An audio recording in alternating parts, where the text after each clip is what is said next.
বাবারা আমার, ভাইরা আমার, আমার আল্লাহ রাব্বুল আলামিন 1400 বছর আগেই বলেছেন, কুল্লু নাফসিন যায়িকাতুল মাউত। মৃত্যুর স্বাদ প্রত্যেক নফসকে গ্রহণ করতেই হবে। প্রত্যেক নফসকে, সকল প্রাণীকে মৃত্যুর স্বাদ গ্রহণ করতেই হবে। আল্লাহ পাক বলেছেন, বাধ্যতামূলক করে দিয়েছেন, তোমরা মরতে হবে, মারা যাবে। কিন্তু আল্লাহ পাক বলেন, ইয়া আইয়ুহাল্লাযীনা আমানু তাকুল্লাহ হাক্কা তুকাতিহি ولا تموتن إلا وأنتم مسلمون। ও ইমানদার বান্দারা, আমি আল্লাহ পাককে ভয় করার বান্দা, আমি আল্লাহ পাককে ভয় করার মতো ভয় করো। ওয়ালা তামুতুন্না ইল্লা ওয়া আনতুম মুসলিমুন। মুসলমান না হয়ে তোমরা কেউ কবরে এসো না, মুসলমান না হয়ে কবরে এসো না। আল্লাহ পাক বললেন মৃত্যুবরণ করতেই হবে, আবার আল্লাহ পাক বললেন মুসলমান না হয়ে কবরে এসো না। ও বাবারা আমার, আমাদেরকে চিন্তা করতে হবে কতটুকু মুসলমান হতে পেরেছি। আমরা তো আমাদের সংসার, আমাদের বাবা, আমাদের মা, স্ত্রী, সন্তান, আত্মীয় স্বজন নিয়ে শুধু আমরা খেলাধুলা, হাসি তামাশা, রং তামাশা। মার্কেটে গেলাম, দোকানদারি করলাম, মার্কেটে গেলাম, বাজার সদাই করলাম। আমরা আমাদের যা প্রয়োজন, পোশাক পরিচ্ছদ কেনাকাটা করলাম। যখন যা প্রয়োজন সেটাই করছি, সব কোনোটাতে ভুল হয় না। যা যখন এখন শীতের সময় শীতের পোশাক প্রয়োজন, সেটাও কিনা হচ্ছে। কিন্তু কবরে বিছানার প্রয়োজন, কবরের মধ্যে শান্তি প্রয়োজন, কবরের মধ্যে আরাম প্রয়োজন। কবর তো আমার একটা ঘর, এটা হচ্ছে দুনিয়ার ঘর, এটা হচ্ছে 50-60 বছরের জন্য। কবরটা হচ্ছে হাজার হাজার লক্ষ লক্ষ বছরের জন্য। কথা ঠিক কিনা? 50-60 বছরের ঘরের জন্য যদি এত কিছু আয়োজন হয়, হাজার হাজার বছর যেই ঘরে থাকবো, ওই ঘরের আমি কি সামানাত তৈরি করলাম? সেটা তো হচ্ছে নেক কাজ, সেটা তো হচ্ছে নামাজ, সেটা তো হচ্ছে জিকির, সেটা হচ্ছে কোরআন শরীফ তেলাওয়াত, সেটা হচ্ছে দান খয়রাত, সেটা হচ্ছে আল্লাহ পাক ওনার ইবাদত। এই জন্য আল্লাহ পাক ওনার হাবিব বলেছেন, আখলিস দীনাকা ইয়াকফিকাল আমালুল কলিল। তোমার দিনকে খাঁটি করো, অল্প আমলই নাজাতের জন্য যথেষ্ট হবে। দিনকে খাঁটি করো, ঈমানকে মজবুত করো, আকীদাকে শুদ্ধ করো। আমল যদি কম হয় নাজাত পেয়ে যাবে। আর যদি এক থাকে, শূন্য জিরোর মূল্য আছে, এক নাই জিরোর কোনো মূল্য নাই, এক নাই জিরোর কোনো মূল্য নাই।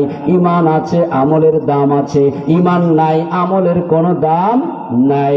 এই জন্য বাবারা আমার, ভাইরা আমার, আখিরি জামানা ফিতনা ফাসাদের যুগে একবার ঈমান আসে আর একবার যায়। আমার নবীজি বলেছেন, সকালবেলা আমার উম্মত ঈমানদার হবে, বিকালবেলা কাফের হবে। বিকালবেলা ঈমানদার হবে, সকালবেলা কাফের হবে। থাকে আমাদের ঈমান এরকম একবার আসে যায়। এখন বিশ্বাস করি, কতক্ষণ পর আবার বিশ্বাস করতে পারি না।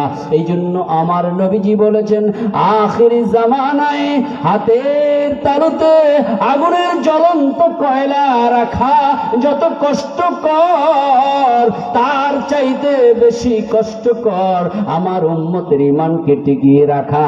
ও বেলাবর মানুষ, ও দুলালকান্দির মানুষ, ও মধ্যপাড়ার মানুষ, কোথায় আছো? আজকে তো ঈমানের বাগান সাজিয়েছে, আমলের বাগান সাজিয়েছে, নবীর মহব্বত প্রেম ভালোবাসার বাগান সাজিয়েছে। এখানে কেন আসছো না? কেন দূরে আছো? বুঝতে হবে ইবলিস বেশি রকমের ওয়াসওয়াসা দিচ্ছে। কারণ এখানে আসলেই মাফ হয়ে যাবে, এখানে আসলেই জান্নাতি হয়ে যাবে, এখানে আসলেই আল্লাহওয়ালা হয়ে যাবে। এই জন্য ইবলিস প্রবেশ করে করে আমাকে আপনাকে বোঝাচ্ছে যেন আমরা মাহফিলে না যাই, নবীর দিকে ধাবিত না হয়, নবীর আশিক না হয়, নবীর মোহাব্বতের উম্মত না হয়, যেটা ইবলিসরা, কাফেররা, আবু জেহেলরা করত, তোমরা কেউ নবীর কোরআন তেলাওয়াত শুনতে যেতে পারবে না। যদি কেউ করো, কেউ যাও, তাকে শাস্তি দেওয়া হবে, মৃত্যুদণ্ড দেওয়া হবে, তার শাস্তি মৃত্যুদণ্ড দেওয়া হবে। এইভাবে নবীর কথা শুনতে পারবে না, নবীর সাথে মুসাফা করতে পারবে না, নবীর সঙ্গে মুআনাকা করতে পারবে না। যদি কেউ করো তাহলে তার শাস্তি দেওয়া হবে, মৃত্যু দেওয়া হবে। এই জন্য বাবারা আমার, ভাইয়েরা আমার, আখিরি জামানায় আমার নবীজি বলেছেন যে আমার একটা সুন্নতকে আঁকড়িয়ে ধরবে, আমার একটি সুন্নতকে, মান তামাসসাকা বিসুন্নতি ইনদা ফাসাদি উম্মতি ফালাহু আজরু মিয়াতি শহীদ। আমার কোন উম্মত যদি আখিরি জামানায় ফিতনা ফাসাদের যুগে আমার একখানা সুন্নতকে আঁকড়িয়ে ধরে, আমার একখানা সুন্নতকে আঁকড়িয়ে ধরে পালন করে, আমার আল্লাহ রাব্বুল আলামিন তাকে 100 শহীদের সওয়াব দিয়ে দিবে। আমরা তো মনে করি হাদিস শরীফটা বললাম কয়েক সেকেন্ড লাগলো, অর্থ করলাম কয়েক সেকেন্ড লাগলো, কিন্তু বাবারা আমার, এর ক্ষমতা যে কত বেশি, এর পরিমাপ যে কত বেশি, এর ওজন যে কত বেশি কেউ আমরা বুঝতে পারি না। একজন শহীদ হয়ে দেখেন, একজন রূহটাকে দিয়ে দেখেন, রব্বুল আলামিন আয় আল্লাহ পাক আমাদেরকে শহীদি দরজা, শহীদি মর্যাদা, শহীদি মর্তবা দান করুন। সাহাবায়ে কেরাম দোয়া করতেন শহীদের মর্যাদার জন্য, কারণ শহীদ এমন একটা মর্যাদা, শহীদদের এমন একটা মাকাম, যেই মাকামটা অর্জন করলে মৃত ব্যক্তিকে আল্লাহ রাব্বুল আলামিন বলেন সে মৃত না, বরঞ্চ সে জীবিত। যারা আল্লাহ পাক ওনার রাস্তায় শহীদ হয়ে যায় তাদেরকে মৃত বলে না, তারা তো জীবিত, তারা তো জীবিত, তারা তো জীবিত। আমার নবীজি বলেন যে আমার একটা সুন্নত পালন করবে, আল্লাহ রাব্বুল আলামিন তাকে 100 শহীদের সওয়াব দান করবেন। কেমন 100 শহীদ? এখন রোড অ্যাক্সিডেন্টে মারা যায়, অমুক কাজে মারা যায়, মানুষ বলে শহীদ হয়ে যায়, না না।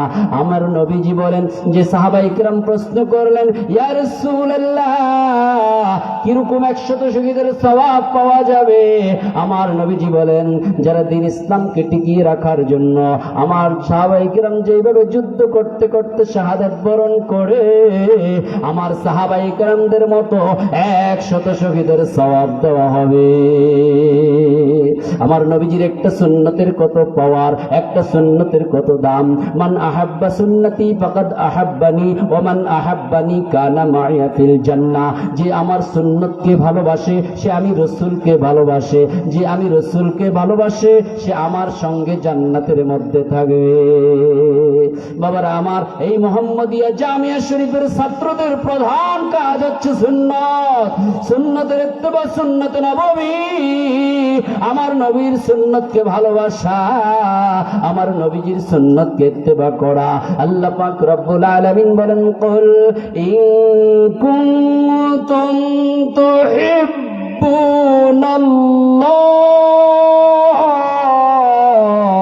ফাত্তাবিউনি يحببكمullah ويغفر لكم ذنوبكم والله غفور رحيم।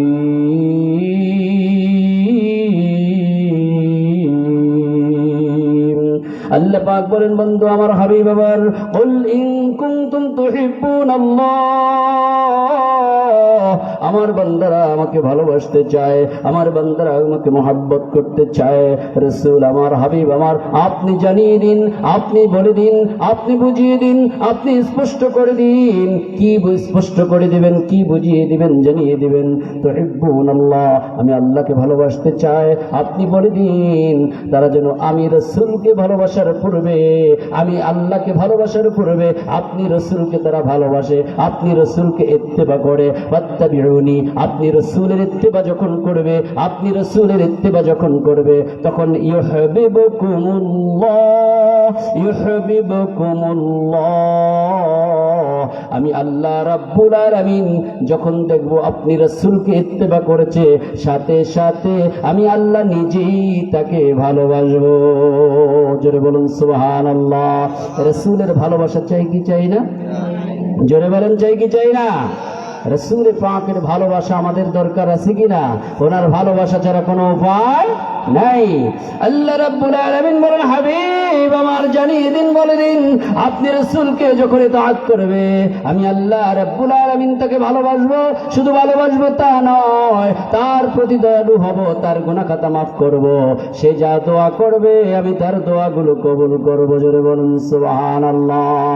বাবারা আমার, ভাইরা আমার, আল্লাহ রাব্বুল আলামিনের প্রিয় হাবিব মাহবুব নূরে মুজাসসাম ফখরে মওজুদাত নবিউল আম্বিয়া হাবিব কিবরিয়া হাবিবুল্লাহ হুজুর পাক সাল্লাল্লাহু আলাইহি ওয়াসাল্লাম, ওনাকে জানের চাইতে বেশি ভালোবাসতে হবে, মহব্বত করতে হবে। দুনিয়ার কারো মানুষের ফতোয়া নয়, আমার রাসূল, আমার নবী হাবিবুল্লাহ হুজুর পাক সাল্লাল্লাহু আলাইহি ওয়াসাল্লাম বলেন, লা ইউমিনু আহাদুকুম হাত্তা আকুনা আহাব্বা ইলাইহি মিন ওয়ালিদিহি ওয়া ওয়ালাদিহি ওয়ান নাসি আজমাইন। তোমরা ততক্ষণ পর্যন্ত কেউ মুমিনে কামেল হতে পারবে না, মুমিন হতে পারবে না, মুমিনে কামেল হতে পারবে না। এই দাবিটাও তোমাদের ভুয়া হবে যতক্ষণ পর্যন্ত তোমার স্ত্রী, তোমার সন্তান, তোমার বাবা, তোমার মা, তোমার আত্মীয় স্বজন, তোমার ধন সম্পদ, অমিন নাফসিহি, এমনকি তোমার নাফস থেকে তোমার জীবনের চাইতে আমি রাসূলকে বেশি ভালো না বাসবে, ততক্ষণ পর্যন্ত মুমিনে কামেল হতে পারবে না। হযরত ফারুক আযম আলাইহিস সালাম তিনি একদিন বললেন, ইয়া রাসূলুল্লাহ, নবীজি, আমি সব কিছুর চাইতে আপনি রাসূলকে ভালোবাসি। আমার স্ত্রীর চাইতে, আমার সম্পদের চাইতে, আমার সন্তানের চাইতে, আমার সব কিছুর চাইতে আপনি রাসূলকে ভালোবাসি। ইয়া রাসূলুল্লাহ, এখনো জীবনের চাইতে বেশি ভালোবাসতে পারি না।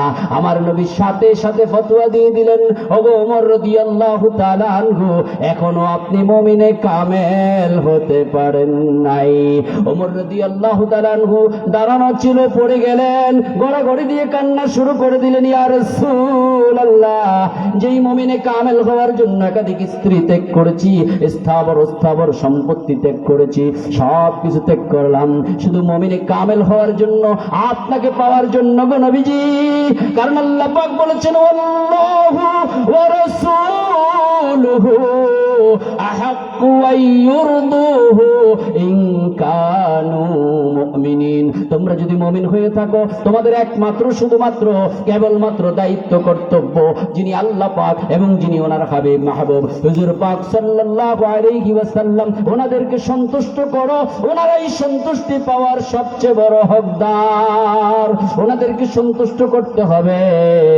ওমর রাদিয়াল্লাহু তাআলা আনহু বলেন, ইয়া রাসূলুল্লাহ, আপনাকে পাওয়ার জন্য, আমার আল্লাহ পাককে পাওয়ার জন্য সব ত্যাগ করে আপনাকে গ্রহণ করেছি। এখনো যদি মুমিনে কামেল হতে না পারি, আমি ওমর রাদিয়াল্লাহু তাআলা আনহু বেঁচে থেকে কি লাভ হবে? গড়াগড়ি দিয়ে কান্না করছেন আমার নবীজি। আমার নবীজি ওনার হাত মোবারক সিনা মোবারকে রাখলেন, ফয়েজে ইত্তেখাদি দিলেন, সিনা ও সিনা। আমার নবীজি ফয়েজে ইত্তেখাদি মোবারক হাদিয়া করলেন ওমর রাদিয়াল্লাহু তাআলা আনহু, যেটা হচ্ছে মিল্লাদুন্না ইলমা, আল্লাহ প্রদত্ত ইলম, বাতিনি ইলম, যেটা ইলমে তরিকত, ইলমে তরিকতের সবক, ইলমে তরিকতের ফয়েজ ইত্তেহাদি আমার নবীজি যখন দিলেন, তখন ওমর রাদিয়াল্লাহু তাআলা আনহু দাঁড়িয়ে বললেন, ইয়া রাসূলুল্লাহ, নবীজি, আপনার হাত মোবারক আমার সিনা মোবারকে যখন রাখলেন গো নবীজি, আমার এমন একটা অবস্থা তৈরি হলো, কিছুক্ষণ আগেও আমি পারি নাই, এই চিন্তাটা আসে নাই, আমার জানের চাইতে বেশি মহব্বত আপনাকে করতে পারি নাই। ইয়া রাসূলুল্লাহ, ওনারা অবশ্যই ওনারা জানের চাইতে বেশি ভালোবাসেন, ওনাদের মাধ্যমে সত্যায়িত হলো আমরা যে ভালোবাসতে হবে সেটা তিনি প্রমাণ করে দিলেন, স্পষ্ট করে দিলেন, সত্যায়িত করে দিলেন। ওমর রাদিয়াল্লাহু তাআলা আনহু তিনি বললেন, ইয়া রাসূলুল্লাহ, আপনার নূরানি হাত মোবারক যখন আমার সিনা মোবারকে রেখেছেন, এমন একটা ফয়েজ প্রবেশ করেছে, এইবার আমি একা ওমর কেন, 1000 বার যদি আমি ওমর শহীদ হই, ওমর রাদিয়াল্লাহু তাআলা আনহু শহীদ হই, 1000 বার জীবন আসে, আমার কোনো আপত্তি থাকবে না। অর্থাৎ আপনার জন্য জীবন দিতে প্রস্তুত হয়ে গেলাম। নবীজি আমার সাথে যদি বললেন, হে ফারুক আযম আলাইহিস সালাম, আপনার এই অবস্থা যখন তৈরি হয়েছে, এখন তো আপনি মুমিনে কামেল হতে পেরেছেন। বাবারা আমার, ভাইরা আমার, এটা তো সবার জন্য, এটা তো শুধু ফারুক আজম আলাইহিস সালামের জন্য নয়, এটা সকল উম্মতের জন্য। জানের চাইতে রাসূলকে বেশি ভালোবাসতে হবে, কথা ঠিক কিনা? সেই ভালোবাসার নাম হচ্ছে, সেই ভালোবাসার অবস্থাটা হচ্ছে নবীজির সুন্নাত। সূক্ষ্মাতি সূক্ষ্ম, পুঙ্খানুপুঙ্খ, মাথার তালু থেকে পায়ের তলা, হায়াত থেকে মউত, কিসে শয়ন করেছেন, কিভাবে চলেছেন, কি বলেছেন, সেগুলো ফলো করতে হবে। সেগুলো বর্ণনা আছে, সেগুলো বর্ণনা আছে। বাকি যেটা নাই সাক্ষাৎ হয়, তারা বাকিগুলো স্পষ্ট করে দিয়ে থাকেন। জোরে বলুন সুবহানাল্লাহ। এই জন্য বাবারা আমার, ভাইরা আমার, নবীজির সুন্নাত ছাড়া কোনো উপায় নাই।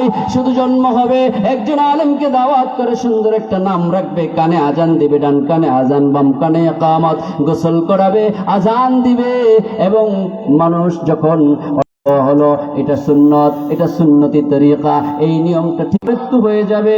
আবার যখন মৃত্যু হয়ে যাবে, যখন মৃত্যু হয়ে যাবে, তখন কি করতে হবে? তখন পুরুষ হলে 3টি কাপড়, মহিলা হলে 5টি কাপড়। সুন্নতি কায়দায় 7টি বড়ই পাতা পানিতে দিবে, গরম করা হবে, গরম করে পানি দিয়ে গোসল করানো হবে। সুন্নতি কায়দায় 3 কাপড় পুরুষের জন্য, 5 কাপড় মহিলাদের জন্য পরানো হবে। খাটিয়ায় তোলা হবে, জানাজা পড়া হবে, সিনাবর পর্যন্ত কবর খোঁড়া হবে, কবরের মধ্যে রাখা হবে, মাটি দেওয়া হবে, তার পূর্বে বাঁশ বট যা কিছু দেওয়া হবে। এগুলো সুন্নত ঠিক থাকবে। শুরুতে জন্ম নিয়েছি, কিছু করার ক্ষমতা নেই, বাবা মার পক্ষ থেকে, আত্মীয় স্বজনের পক্ষ থেকে সুন্নতগুলো আদায় হয়। শেষে যখন ইন্তেকাল করলাম, আত্মীয় স্বজন, পাড়া প্রতিবেশী, বাবা মা যারাই থাকবে, তাদের পক্ষ থেকে সুন্নতগুলো ঠিক থাকে। কিন্তু মাঝখানের সময়টা যখন চলতে পারলাম, বলতে পারলাম, হাঁটাচলা করতে পারলাম, সংসার পরিচালনা করতে পারলাম, তখন তো একদিনও সুন্নত তালাশ করলাম না, কথা ঠিক কিনা? জোরে বলুন। এই জন্য সুন্নত এমন একটা ইবাদত, সুন্নত যখন আমি পালন করব, সুন্নত যখন আমি ইত্তেবা করব, আমার রাসূল হুজুর পাক সাল্লাল্লাহু আলাইহি ওয়াসাল্লাম উম্মতের সঙ্গে দেখা দিবেন, উম্মতকে মায়া করবেন, উম্মত সহজেই নাজাত প্রাপ্ত হবে, উম্মত সহজেই কি করবে? জান্নাতি মানুষ হয়ে যাবে। আমার নবীজি বলেন, তারাকতু ফীকুম আমরাইন লান তাদিল্লু মা তামাসসাকতুম বিহিমা কিতাবাল্লাহি ওয়া সুন্নতি। তোমাদের জন্য 2টি জিনিস রেখে যাচ্ছি, যতদিন আঁকড়িয়ে ধরবে ততদিন কেউ পথভ্রষ্ট গোমরা করতে পারবে না। একটি হচ্ছে কালামুল্লাহ শরীফ, আর একটি হচ্ছে আমার সুন্নাহ শরীফ। যদি তোমরা আঁকড়িয়ে ধরো, কেউ গোমরা করতে পারবে না। বর্তমান যুগে বাবা কোরআন সুন্নাহকে আঁকড়িয়ে ধরতে পারি নাই, গোমরা হয়ে যাচ্ছি। পূর্বের জামানার মানুষ কোরআন সুন্নাহকে আঁকড়িয়ে ধরে সম্মানিত হয়ে গেছেন। আজ আমরা কাতারবন্দি, বিভিন্ন ফেরকাবন্দি হয়ে গেছি, ঘরে ঘরে আজকে ফেরকাবন্দি হয়ে যাচ্ছে, ঠিক কিনা? জোরে বলুন। আমার সন্তান একদিকে, আমি একদিকে, আমার বাবা আরেকদিকে, আমার দাদা আরেকদিকে, এইভাবেই তো আমাদের পরিস্থিতি হচ্ছে। এই জন্য বাবারা আমার, ভাইয়েরা আমার, ইসলাম শান্তির ধর্ম। ইন্নাদ-দীনা ইনদাল্লাহিল ইসলাম। নিশ্চয়ই নিশ্চয়ই মনোনীত, নির্বাচিত, কবুলযোগ্য শান্তির ধর্ম হচ্ছে সম্মানিত ইসলাম। এই ইসলামের মধ্যে যখন আসবে আল-ইয়াউমা আকমালতু লাকুম দীনাকুম ওয়া আতমামতু আলাইকুম নি'মাতি ওয়া রাদিতু লাকুমুল ইসলাম দীনা। আল্লাহ পাক বলেন 10ম হিজরিতে আমার নবী বিদায় হজের ভাষণে আল্লাহ পাক আয়াত শরীফ নাজিল করে বলে দিলেন, নবীজি আপনি জানিয়ে দিন, বুঝিয়ে দিন, বলে দিন, স্পষ্ট করে দিন, আজ ইসলাম পরিপূর্ণ হয়ে গেছে, আজ নিয়ামত পরিপূর্ণ হয়ে গেছে। এখানে আর বাড়ানোর সুযোগ নেই, কমানোর সুযোগ নেই। কেউ কমাতে পারবে না, কেউ বাড়াতে পারবে না। বাড়ালেও কাফের, কমালেও কাফের, কথা ঠিক কিনা? জোরে বলুন। ইসলাম স্বয়ং সম্পূর্ণ, পরিপূর্ণ। কুল্লুম ফি কিতাবিম মুবিন। আল্লাহ রাব্বুল আলামিন কোরআন শরীফে সব বর্ণনা করেছেন। আসমান ও জমিনের মধ্যে যা আছে তার চেয়ে বেশি কোরআন শরীফের মধ্যে আছে। শুকনা ভিজা কিছু বাকি রাখেন নাই, বর্ণনা করতে ছেড়ে দেন নাই। কাজেই কোরআন শরীফকে নিয়ে গবেষণা করলে, কোরআন শরীফকে নিয়ে ফিকির করলে সব চলে আসবে। আসছেন কি, আমল করেছেন, কিভাবে চলেছেন, যারা এগুলো পায় না তাদের সঙ্গে কোরআন শরীফের হাকিকি সম্পর্ক নেই, রসম আজ কিছু সম্পর্ক আছে, ভালো গবেষণা নেই, এলিম থেকে দূরে সরে আছে, দুনিয়ায় গরক হয়ে আছে, গায়রুল্লাহর দিকে ঝুঁকে গেছে। এই জন্য ঠিক কিনা জোরে বলুন বাবারা আমার, ভাইয়েরা আমার, কোরআন শরীফ এই মাদ্রাসায় মুহাম্মাদিয়া জামিয়া শরীফ মাদ্রাসায় কোরআন শরীফ শুদ্ধ করে এই ছোট ছোট শিশু বাচ্চাদেরকে, তালিবে ইলমদেরকে শিক্ষা দেওয়া হয়। তারা গভীর রজনীতে উঠে তাহাজ্জুদ আদায় করে চোখের পানি ছেড়ে আপনাদের জন্য দোয়া করে। এই মাদ্রাসার ছাত্র ছোট ছোট শিশু বাচ্চাদের মাথায় পাগড়ি, যেই পাগড়ি পরিধান করে দাইমি সুন্নত, বাবা এটা সবাই রাখতে পারে না, রহমত ছাড়া সম্ভব নয়। বাবারা আমার, ভাইয়েরা আমার, স্বাভাবিকভাবে একটা টুপি অনেকে রাখতে পারে না, গরম হয়ে যায়, রাখতে পারে না। দীর্ঘ 7 পাগড়ি মোবারক পড়েছেন। ঈদ জুমাতে বিশেষ বিশেষ অনুষ্ঠানে 12 হাত পাগড়ি মোবারক পড়েছেন। আমার নবীজি 3 রঙের পাগড়ি মোবারক পড়েছেন, সাদা, সবুজ, কালো, এই 3 রঙের পাগড়ি মোবারক পড়েছেন। তবে বেশি পড়েছেন কালো পাগড়ি মোবারক। 12 মাসের মধ্যে 7-8 মাস পাগড়ি মোবারক পড়তেন, তারপর সবুজটা পড়তেন, তারপর সবচেয়ে কম সাদাটা পড়তেন। তবে যারা ছোট আছে, যাদের দাড়ি মুছুটে না, তাদেরকে সাদাটাই পড়তে হবে। এইভাবে হুজুর পাক সাল্লাল্লাহু আলাইহি সাল্লাম উনি ওনার জীবনে কোনোদিন সেলাই করে লুঙ্গি মোবারক পরিধান করেন নাই। শুধু আমার নবী নয়, 2,26,000 নবী রাসূল, কোন নবী রাসূলগণ ওনারা কেউ সেলাই করে লুঙ্গি মোবারক পরিধান করেন নাই। এই জন্য ইসরায়েলি মতে ইসরায়েল একটা বর্ণনা দিয়ে দেয়, ইব্রাহিম আলাইহিস সালাম তিনি নাকি ধুতি পরেছেন। মূলত এটা মিথ্যা তহমত ওনার শানে। উনি মূলত সেলাইবিহীন লুঙ্গি মোবারক পরিধান করেছিলেন। ওই মতটাকে এমন ভাবে ঢুকিয়ে দিয়েছে, কাফেররা কৌশলে ঢুকিয়ে দিয়েছে। এটা অনেকে ওয়াজ মাহফিলে বলে ইব্রাহিম আলাইহিস সালাম নাকি ধুতি পরেছে। জোরে বলুন নাউজুবিল্লাহ। আরে পারা লুঙ্গিটাকে হিন্দুরাও তারা পারা পরে থাকে, এটাকে ধুতি বলে। কিন্তু ইব্রাহিম আলাইহিস সালাম ধুতির নিয়তে পড়েন নাই। আল্লাহর আদেশ ছিল সমস্ত নবী রাসূলগণ সেলাইবিহীন লুঙ্গি মোবারক পড়েছেন। কোনদিন কোন নবী রাসূল সেলাই করে লুঙ্গি মোবারক পরেন নাই, কোন নবী রাসূল সালোয়ার পরেন নাই। ওসমান যুন্নুরাইন রাদিয়াল্লাহু তাআলা আনহু সালোয়ার পড়েছেন, অনেক সাহাবাই কিরাম সালোয়ার পড়েছেন। এই জন্য সালোয়ার পরিধান করা সুন্নতে সাহাবা। কোন নবী রাসূল সালোয়ার মোবারক পরিধান করেন নাই।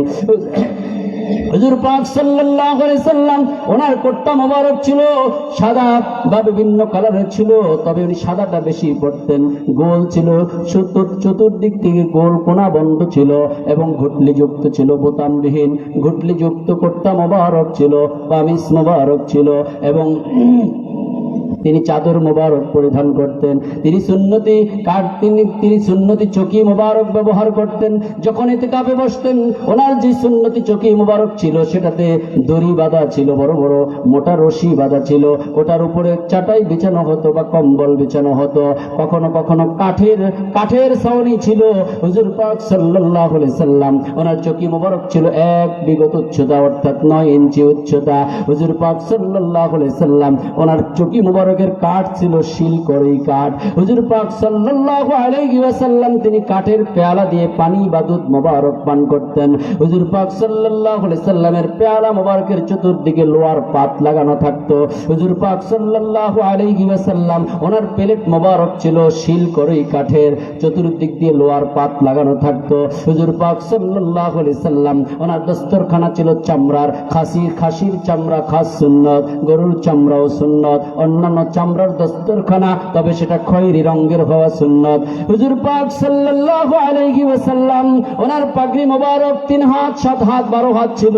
ঈদ জুমাতে তিনি বিশেষ করে ঈদ জুমাতে 12 হাত পাগড়ি মোবারক পড়তেন এবং তিনি 5 ওয়াক্ত নামাজে 7 হাত পাগড়ি মোবারক পড়তেন। যখন ঘরের অন্দর মহলে থাকতেন, হযরত উম্মুল মুমিনিন ওদের কাছে যখন থাকতেন, অর্থাৎ হুজরাখানায় যখন থাকতেন, তখনও তিনি 3 হাত পাগড়ি মোবারক পরিধান করতেন। তাহাজ্জুদের সময় 3 হাত পাগড়ি মোবারক তিনি পরিধান করতেন। হুজুর পাক সাল্লাল্লাহু আলাইহি ওয়াসাল্লাম তিনি সফরের মধ্যে তাহাজ্জুদ আদায় করেছেন। তিনি তাহাজ্জুদকে গুরুত্ব দিয়েছেন। তিনি বলেছেন, তাহাজ্জুদ যদি আমার উম্মতের জন্য কষ্ট না হতো, আমি এটাকে ফরজ করে দিতাম। এজন্য বাবারা আমার, শুধু 5 ওয়াক্ত নামাজ পড়লে হবে না, 5 ওয়াক্ত তো অবশ্যই ফরজ হিসাবে পড়তে হবে। সাথে সাথে আউয়াবিন পড়া দরকার, ইশরাক পড়া দরকার, তার তাহাজ্জুদ পড়া দরকার, কথা ঠিক কিনা জোরে বলুন।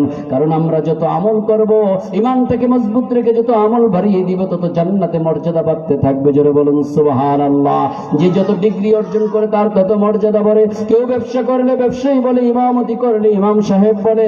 যে যত কাজ বেশি করবে তার মর্যাদা তত বাড়তে থাকবে, কথা ঠিক কিনা জোরে বলুন। এইভাবে আপনি যত আমল করতে পারবেন, আমলে আপনার যখন আরো মর্যাদা বেড়ে যাবে, আপনার সুপারিশের কারণে অন্য ব্যক্তি, আপনার আত্মীয় স্বজন, তাদের নেকি কম, আপনি ইচ্ছে করলে তাদেরকে নেকি দিতে পারবেন। আল্লাহ রাব্বুল আলামিন এই নেকিগুলোর উসিলায়, যার নেকি নেই তাকে হয়তো জান্নাতের উসিলা বানিয়ে জান্নাত তাকে দিয়ে দিতে পারেন। এই জন্য বাবারা আমার, আমল নিয়ে গাফলতি করবেন না। এটা রজব মাস, আজকে রজব মাসের 3 তারিখ, পহেলা তারিখ রজব মাসের দোয়া কবুল হওয়ার রাত ছিল। ওই রাতটা আমাদের থেকে চিরবিদায় হয়ে গেছে। হাদিস শরীফে এসেছে, ইন্নাদ দুআউ ইস্তাজাবু ফি খামস লায়ালি আউয়ালি লাইলাতিন মির রজব ওয়া লাইলাতিন নিসফি মিন শাবান ওয়া লাইলাতুল কদরিল মুবারাকা ওয়া লাইলাতুল ঈদাইন। নিশ্চয়ই বছরে 5টি রাত দোয়া বিশেষভাবে কবুল হয়ে থাকে। দোয়া তো সব সময় আমার আল্লাহ কবুল করে থাকেন, তারপরেও বিশেষ বিশেষ কিছু সময় দিন রাত দিয়েছেন। এজন্য আমার নবীজি বলেছেন, ইন্নাদ দুআউ ইস্তাজাবু ফি খামস লায়ালি আউয়ালি লাইলাতিন মির রজব ওয়া লাইলাতিন নিসফি মিন শাবান ওয়া লাইলাতুল কদরিল মুবারাকা ওয়া লাইলাতুল ঈদাইন। নিশ্চয়ই বছরে 5 রাত দোয়া কবুল হয়ে থাকে। আউয়ালি লাইলাতিন মির রজব, রজব মাসের পহেলা রাত যেটা চলে গিয়েছে, আজকে 3 তারিখ চলতেছে। গত 2 দিন আগে যেটা সারা রাত ইবাদত করে দোয়া কবুল হওয়ার রাত, যেমনি ভাবে শবে বরাতের সারা রাত ইবাদত করেন, দোয়া কবুলের রাত একইভাবে পহেলা রজব দোয়া কবুল হওয়ার রাত। বছরের 5 রাতের মধ্যে প্রথম রাত চলে গেল, দ্বিতীয় রাত আসবে লাইলাতুন নিসফি মিন শাবান, শাবানের মধ্য রাত 14 তারিখ দিবাগত 15 শাবানের রাত যখন আসবে, সেটাও দোয়া কবুল হওয়ার রাত। ওয়া লাইলাতুল কদরিল মুবারাকা, শবে কদরের রাত, যেটা 26 তারিখ দিবাগত রাত, অথবা 21, 23, 25, 27, 29 এই বেজর রাত্রগুলোকে লাইলাতুল কদর বলা হয়। লাইলাতুল কদর যা 1000 মাসের চাইতে শ্রেষ্ঠ সম্মানিত রাত, জোরে বলুন সুবহানাল্লাহ। ওয়া লাইলাতুল ঈদাইন, 2 ঈদের 2 রাত দোয়া কবুল হওয়ার রাত। আমাদের কাছ থেকে তো বিদায় হয়ে চলে গেল। এখানে অবশ্যই মুহাম্মদিয়া জামিয়া শরীফ প্রায় ভুল করে নাই। ওনারা অবশ্যই পহেলা রজব রোজা রেখেছে এবং দোয়া করেছে, কান্নাকাটি করেছে।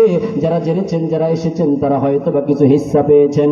বাবারা আমার, ভাইরা আমার, এছাড়া তো বেখবর ছিল, এছাড়া তো বেখবর ছিল। এই জন্য ওলি আল্লাহ দরকার। ওলি আল্লাহর সান্নিধ্য পেলে, ওলি আল্লাহর সোহবত পেলে, একটা তরিকায় যখন আপনি থাকবেন, অনেক কিছু জানতে পারবেন, শুনতে পারবেন, আমল করতে পারবেন। পূর্বে আউলি কিরাম রাহমাতুল্লাহ আলাইহিমগণ ওনারা আমল করতেন এবং মানুষকে হাতে কলমে শিক্ষা দিতেন।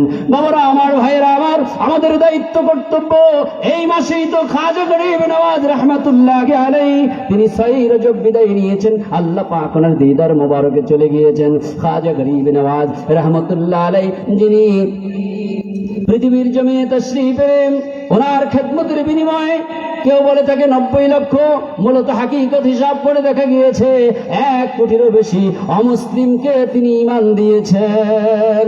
1 কোটিরও বেশি অমুসলিমকে তিনি মুসলমান করেছেন।